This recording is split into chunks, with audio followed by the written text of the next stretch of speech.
क्या होगा Indian economy का कोरोना के बाद? अगर आप बिजनेसमैन है, प्रोफेशनल या स्टूडेंट है या और किसी काम में एंगेज है, तो आपके माइंड में भी ये बड़ा क्वेश्चन होगा कि सर कोरोना तो 2 महीने, 4 महीने, 6 महीने बाद चला जाएगा, लेकिन हमारी इकोनॉमी की क्या पोजीशन होगी? मैंने कई सारे वीडियोस देखे, कई सारे आर्टिकल्स को पढ़ा, उसमें कई बार ये लिखा हुआ जा रहा था कि इंडियन इकोनॉमी में स्लो डाउन आ जाएगा।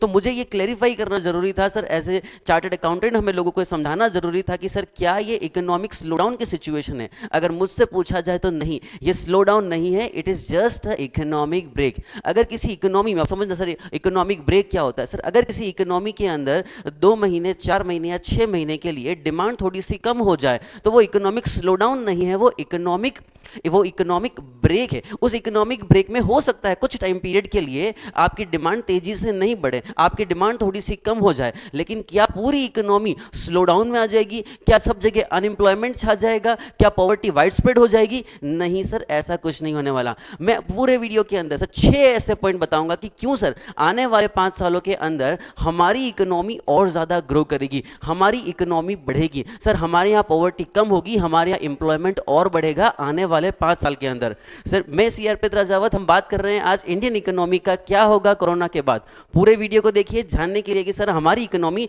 किस तरह से ग्रो करेगी। तो मैं आपको बताता हूं सर एक के बाद एक 6 पॉइंट की किस तरह से हमारी इकोनॉमी गिरने की बजाय ग्रो कर जाएगी आने वाले 5 साल के अंदर। तो शुरू करते हैं पहला पॉइंट। तो देखिए पहला रीजन वो है पेट्रोल प्राइसेस। अब पेट्रोल प्राइसेस को समझना, इंडिया का इंपोर्ट का 10 लाख करोड़ के आसपास का बिल होता है सिर्फ पेट्रोलियम, सिर्फ क्रूड ऑयल को इंपोर्ट करने का। जो क्रूड ऑयल की प्राइसेस है वो करीबन $60, ठीक है, $60 पर बैरल के आसपास चलती है। वो कई बार 70, 80, 90 और 100 और 120 तक भी पहुंची हुई है। अभी समझना जो पेट्रोल की प्राइसेस हैं वो 1/3 है। मतलब अगर $60 की बात करो, $60 पर बैरल, अगर जनवरी की बात करूं तो वो अभी चल रही है 20 और $25 के आसपास। मतलब 1/3 डिक्लाइन इन द प्राइसेस। और वी कैन से सर वो 2/3 डिक्लाइन होकर के 1/3 प्राइस तक पहुंच चुका है। इसका मतलब सर हमारा जो पेट्रोलियम इंपोर्ट का बिल है वो बहुत तेजी से डिक्लाइन हो जाएगा आने वाले कुछ टाइम पीरियड के अंदर। उसके साथ में बात समझना कि जब इकोनॉमिक ब्रेक होता है तो डिमांड नहीं बढ़ती, जब सप्लाई नहीं बढ़ती तो पेट्रोलियम प्रोडक्ट का कंजम्पशन भी इकोनॉमी में कम हो जाता है। तो ये सबसे बड़ी बात है, ये सबसे बड़ा पॉइंट है। इस वजह से हमारी डिपेंडेंसी दूसरी कंट्रीज के ऊपर कम हो जाएगी क्योंकि हमें वहां से पेट्रोलियम प्रोडक्ट इंपोर्ट नहीं करना पड़ेगा। ठीक है, अब समझते हैं सर दूसरा पॉइंट। सेकंड सबसे बड़ा रीजन वो है 135 crore population and 2 lakh, more than 2 lakh crore. Sir इतनी वैल्यूएशन है हमारी जीडीपी का और इतने ज्यादा लोग हमारी इकोनॉमी के अंदर सरवाइव करते हैं। वैसे तो ज्यादा पॉपुलेशन होना कई बार कर्ज है, कई बार प्रॉब्लम होती है, कई बार दिक्कतें खड़ी करता है, लेकिन इकोनॉमी को चलाने के लिए, इकोनॉमी को ड्राइव करने के लिए लोगों की जरूरत होती है और ये इंडिया की सबसे बड़ी पावर है। अगर हम बाकी सारी कंट्रीज के साथ में अपना कनेक्शन बंद भी कर दें तो ही हम इतने ज्यादा लोग हैं, इतनी बड़ी पॉपुलेशन है कि हम आपस में ही एक दूसरे को सेल परचेज ट्रांजैक्शन करके हमारी इकोनॉमी को ग्रो करते रहते हैं। हो सकता है कुछ टाइम पीरियड के लिए हमारी इकोनॉमी में ब्रेक आ जाए, लेकिन क्या वो परमानेंट रहेगा? नहीं सर, वो ब्रेक बहुत जल्दी टूट जाता है और तेजी से ग्रो करेंगे क्योंकि सर हमें किसी और कंट्री की रिक्वायरमेंट ही नहीं है। हम इतनी बड़ी पॉपुलेशन है कि सर जो हम बनाते हैं वो हम खुद ही कंज्यूम कर लेते हैं और जब इतनी तेजी से कंज्यूम करते हैं, वर्ल्ड की सबसे ज्यादा कंजम्पशन करने वाली इकोनॉमी में से एक है हम, तो जब हम इतनी तेजी से कंजम्पशन करते हैं तो परमानेंटली 5 साल या 10 साल के लिए स्लो डाउन आना पॉसिबल नहीं है। हम तेजी से ग्रो करेंगे, हम बढ़ते ही जाएंगे। ठीक है, तो बढ़ते हैं थर्ड पॉइंट, तीसरे पॉइंट के ऊपर। ग्रोथ के अंदर तीसरा जो मेजर इंपैक्ट डालेगा वो खुद है चाइना।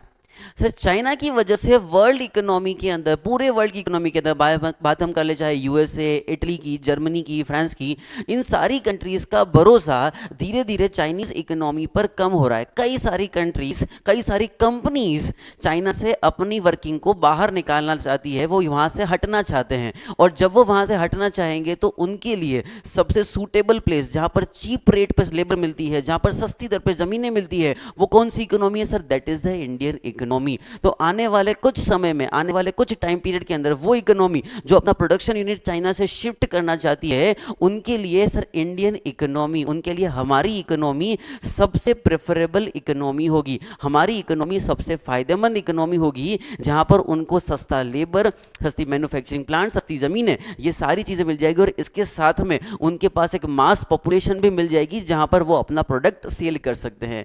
तो हमारी इकोनॉमी की ग्रो करने में हमारा जो सबसे मददगार पर्सन होगा, वो खुद वो पर्सन होगा जिसने ये वायरस फैलाया है।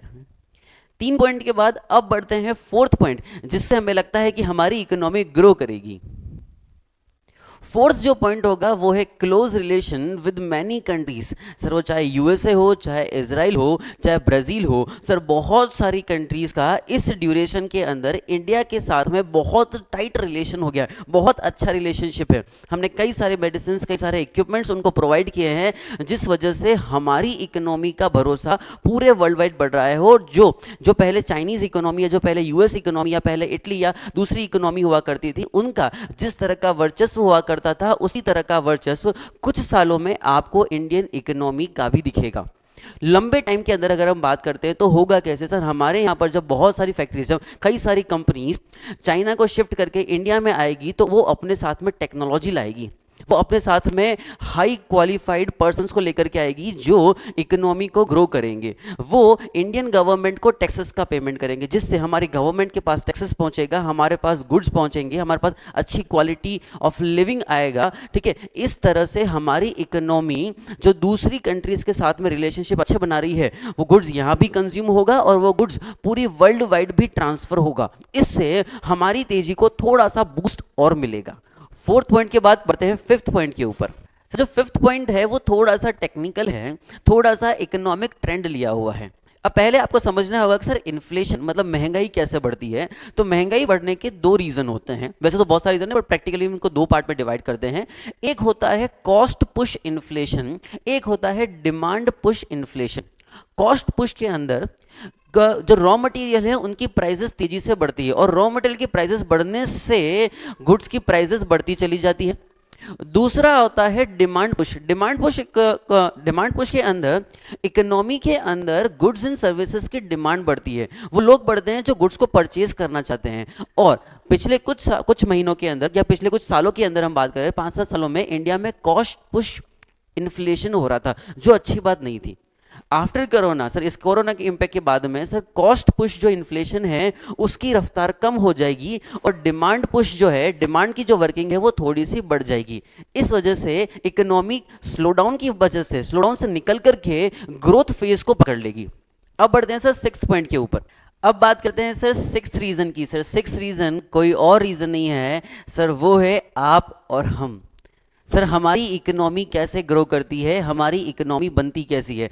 सर इकोनॉमी जो कंट्री है वो बनती है लोगों से, वो बनती है हम और आप से। सर अगर आप मेहनत करेंगे, अगर आप इनोवेट करेंगे, आप कुछ काम करेंगे तो हमारी इकोनॉमी में ग्रो होगा। अगर मैं कुछ काम करूंगा तो भी वो हमारी इकोनॉमी में कंट्रीब्यूट होगा। सर 6th पॉइंट और कोई पॉइंट नहीं है, वो है आपकी विल पावर। अगर हमारी विल पावर बढ़ती है, अगर हमारा वर्किंग टेंडेंसी बढ़ता है, हमारा काम करने का रुझान बढ़ता है, अगर हम खुश रहते हैं, तो भी हमारी इकोनॉमी ग्रो होगी। और 6th सर सबसे इंपॉर्टेंट, ये डिपेंड करेगा हम पर और आप पर, क्या हम लोग मिलकर के हमारी इकोनॉमी को ग्रो कर रहे हैं या नहीं। और यस, हमें बिल्कुल पता है कि सर हम हमारी इकोनॉमी के साथ में और हम हमारी इकोनॉमी को बहुत तेजी से ग्रो करेंगे। होप आपको वीडियो अच्छा लगा हो, 6 पॉइंट आपको समझ में आएंगे। अगर आप और किसी पॉइंट को चाहते हो, अगर आप और कोई पॉइंट चाहते हो जिसको मैं एनालिसिस करूं, किसी बिजनेस स्ट्रेटेजी को आपको समझाऊं, तो कमेंट बॉक्स के अंदर लिख के बताइए। शेयर कीजिए वीडियो को maximum. Thank you for watching.